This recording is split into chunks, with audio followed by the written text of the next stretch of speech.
चीज को जरूर समझ लेना कि 6 महीना हरियाली की तरफ नजर मत डालना।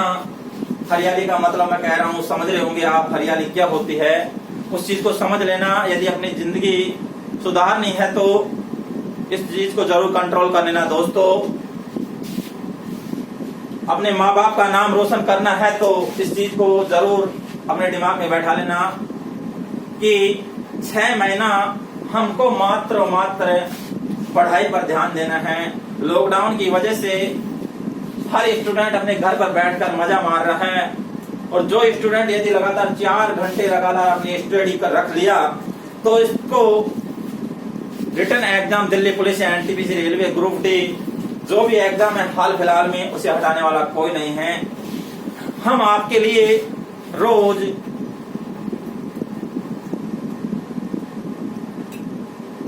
सुबह हिस्ट्री लाएंगे और शाम को लाएंगे भूगोल, और 10 मिनट लूंगा करंट के।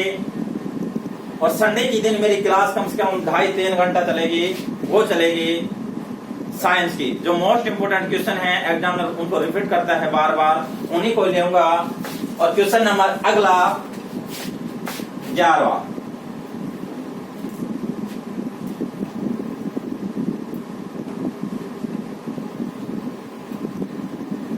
अल बरूनी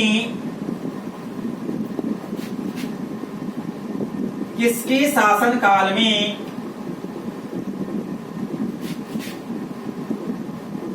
भारत आया था?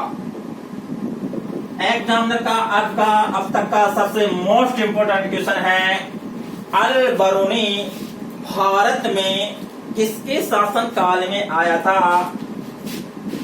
आंसर आएगा दोस्तों मोहम्मद गजनवी। मोहम्मद गजनवी के शासन काल में अल बरूनी भारत आया था। इस अल बरूनी ने एक पुस्तक लिखी थी, किताबुल हिंद। किताबुल हिंद के पिता कौन थे? अल बरूनी। या क्वेश्चन तो ये करेगा आपसे, अल बरूनी भारत में किसके साथ दरबार में आए थे? मोहम्मद गजनवी के दरबार में। दोस्तों क्वेश्चन नंबर अगला, तराइन का प्रथम युद्ध कब हुआ? किसके बीच हुआ था? तराइन का प्रथम युद्ध कब हुआ, किसके बीच हुआ था? दोस्तों इसका आंसर आएगा सन 1191 ईस्वी, और हुआ था मोहम्मद गौरी व पृथ्वीराज चौहान के मध्य। पृथ्वीराज चौहान व मोहम्मद गौरी के मध्य सन 1191 में तराइन का प्रथम युद्ध, और तराइन पड़ता है वर्तमान में बठिंडा पंजाब में, वहां पर तराइन का प्रथम युद्ध हुआ था। जबकि मैं दोस्तों तराइन का द्वितीय युद्ध को मानूं तो तराइन का द्वितीय युद्ध हुआ था, वो हुआ था 1192 में, 1 साल बाद, और दोनों के मध्य हुआ था, किसके मध्य? मोहम्मद गौरी और पृथ्वीराज चौहान के मध्य। तराइन के प्रथम युद्ध में विजेता मिली थी पृथ्वीराज चौहान को,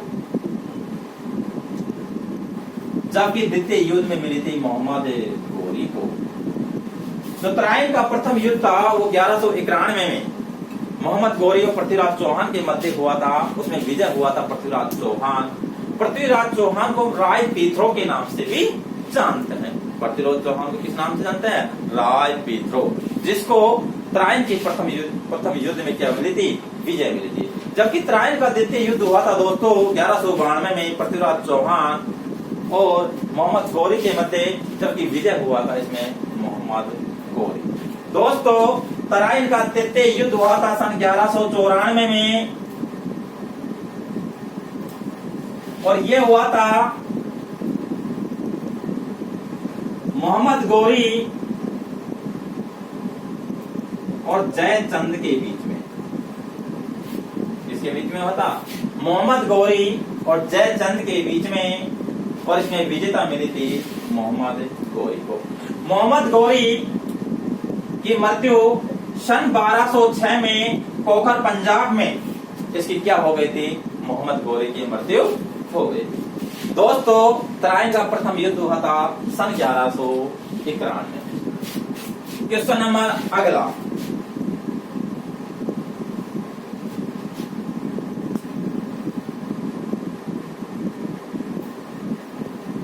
कुतुब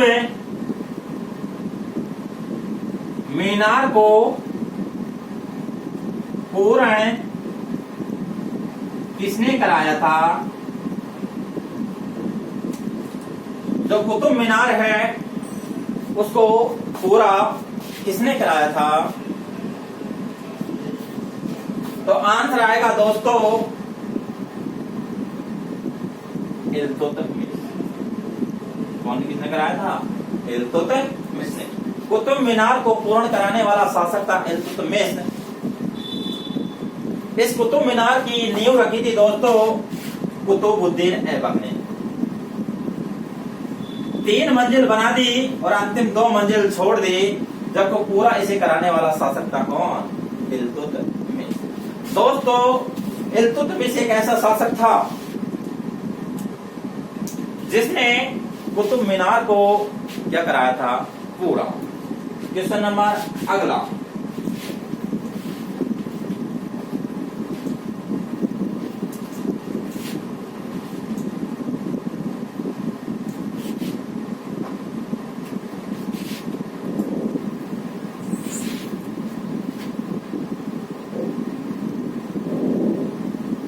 मकबरा कला का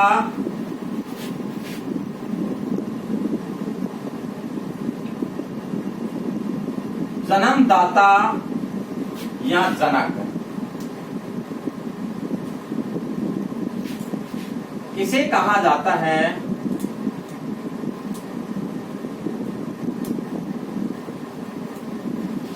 मकबरा कला का जन्मदाता या जनक किसे कहा जाता है? आंसर आएगा दोस्तों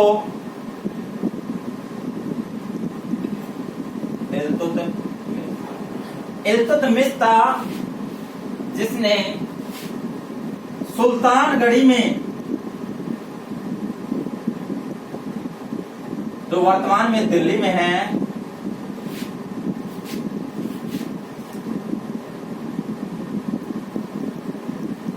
जिसमें अपना पुत्र का मकबरा क्या बना दिया?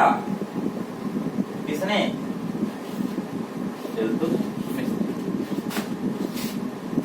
नासिरुद्दीन महमूद का मकबरा सुल्तानगढ़ी में किसने बना दिया? इल्तुतमिश ने। जबकि इल्तुतमिश एक ऐसा शासक था जो मकबरा कला का इतना वो था कि ऐसा शासक था जिसने खुद का भी मकबरा बना दिया। इसी कारण एग्जामिनर पूछ सकता है कौन सा शासक था जिसने मरने से पहले अपना मकबरा बना दिया? तो वो शासक था इल्तुतमिश। मरने से पहले खुद का मकबरा बनाने वाला शासक कौन था? इल्तुतमिश। क्वेश्चन नंबर अगला, आगरा शहर की स्थापना किसने की थी? आगरा शहर की स्थापना किसने की थी? आंसर आएगा सिकंदर लोदी। सन 1504 में सिकंदर लोदी ने किसके शहर की स्थापना कर दी? आगरा शहर। दोस्तों, आगरा शहर की स्थापना किसने कर दी? सिकंदर लोदी। क्वेश्चन नंबर अगला, अमीर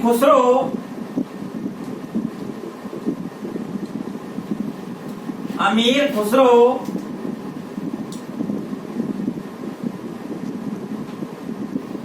पहली बार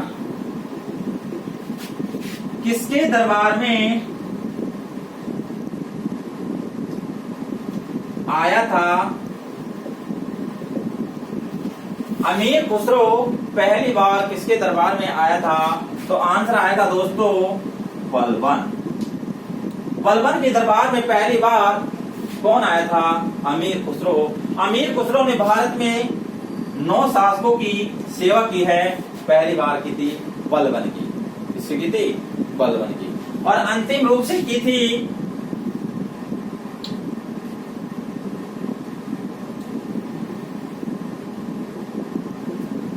अलाउद्दीन खिलजी।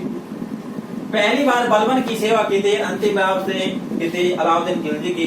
सर्वाधिक 9 शासकों की सेवा करने वाला शासक कौन था? अमीर खुसरो। अमीर खुसरो को भारत का तोता भी कहा जाता है। भारत का तोता किसे कहा जाता है? अमीर खुसरो को। जबकि मैं कहूं भारत की कोयल किसे कहा जाता है, तो वो है सरोजिनी नायडू। एग्जामिनर के क्वेश्चन बनते रहते हैं कि भारत का तोता किसे कहा जाता है? अमीर खुसरो को। जबकि भारत की कोयल किसे कहा जाता है? किसे कहा जाता है? सरोजिनी नायडू। सरोजिनी नायडू जो भारत में पहली बार राज्यपाल बनने वाली महिला भी कौन थी? सरोजिनी नायडू। क्वेश्चन नंबर अगला,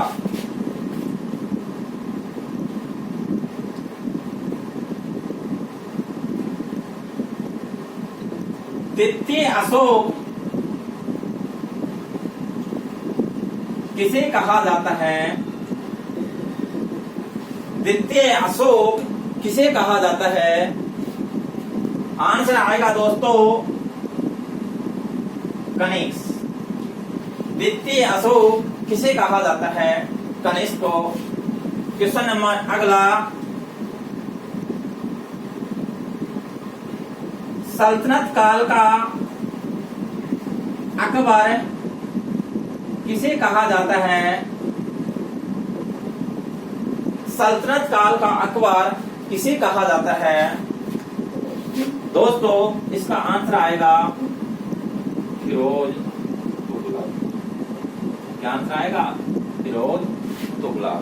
सल्तनत काल का अकबर किसे कहा जाता है? फिरोज तुगलक को। क्वेश्चन नंबर अगला,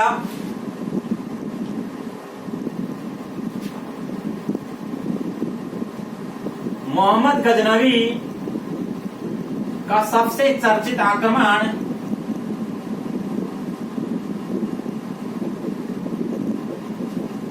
कौन सा था? मोहम्मद गजनवी का सबसे चर्चित आक्रमण कौन सा था?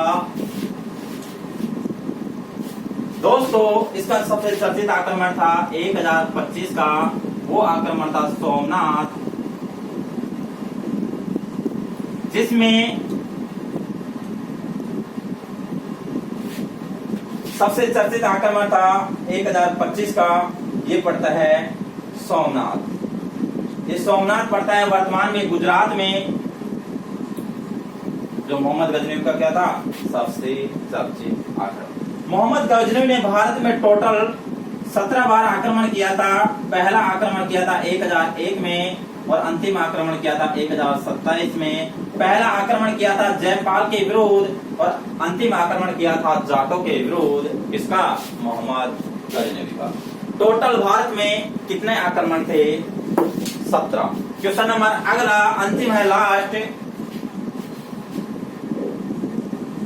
कि भारत का कौन सा शासक था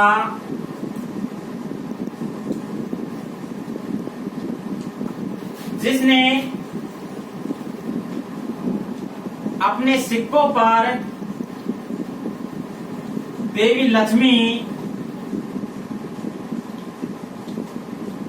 का नाम छिपवाया था? कौन सा शासक था जिसने अपने सिक्कों पर देवी लक्ष्मी का नाम छिपवाया था? तो वो शासक का नाम था दोस्तों मोहम्मद गजनवी। मोहम्मद गजनवी। भारत में कौन सा शासक था जिसने देवी लक्ष्मी का नाम छिपवाया था? उसका नाम था मोहम्मद गजनवी। दोस्तों आज मेरा टॉपिक लगभग गुलाम वंश हो गया है। रेगुलर क्लास चलेगी, वही इस तरह से क्वेश्चन लगभग 25 क्वेश्चन चलेंगे। थोड़ी और भी स्पीड से हम चलाएंगे। हमारी वीडियो को लाइक व शेयर जरूर करें और बेल आइकन बटन जरूर दबाए, जिससे आपको अपने वीडियो नई मिल सके। दोस्तों, हम आपसे कोई फीस नहीं ले रहे, मात्र हमारे ये काम है